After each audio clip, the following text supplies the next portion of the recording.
Bonsoir à tous et bienvenue sur supportrésistance.com pour notre analyse de la paire euro-dollar pour le mercredi 19 octobre 2011.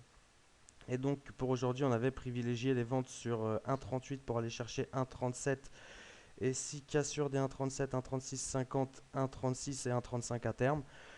On a donc atteint, on a eu ce scénario, hein. On a pu vendre aujourd'hui 1,38 pour aller chercher 1,37.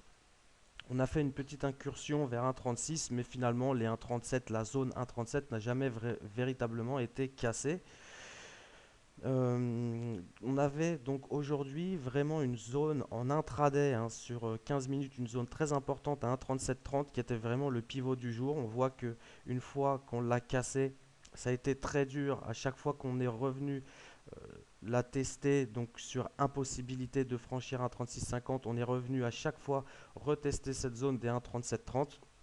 Puis finalement, hein, à force de tester et de pas arriver à casser, hein, les plus bas, on est ressorti dans l'autre sens avec étonnamment pas mal de force, hein. Tout à l'heure, en 15 minutes, on a fait presque 100 pips sur l'euro dollar avec un plus haut à 1,38, 1,38,18, hein, environ. Donc, ce qui va se passer, c'est que, ben, on le voit, hein, on le voit très très bien, hein, sur un graphique 15 minutes, on a une zone de neutralité à 1,3730, plus récemment à 1,3750.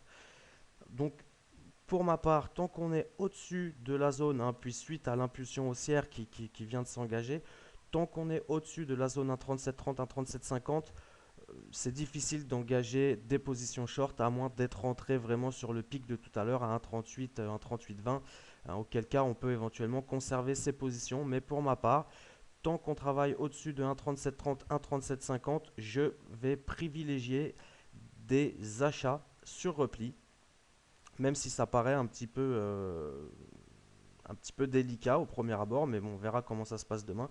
Si on parvient à repasser sous cette zone des 1,3730 à 1,3750, alors ça voudra dire qu'au contact des 1,38, on a eu assez de vendeurs pour invalider ce niveau de support récent et que donc il devrait en théorie faire résistance pour pouvoir poursuivre la dynamique baissière, donc vers nos plus bas 1,3650, 1,36, et donc on garde notre cible des 1,35 à terme si ce scénario se réalise.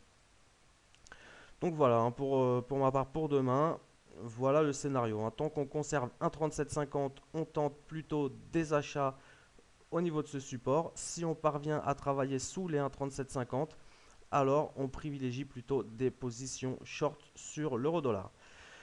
Je vous souhaite donc une bonne soirée et à demain sur supportrésistance.com.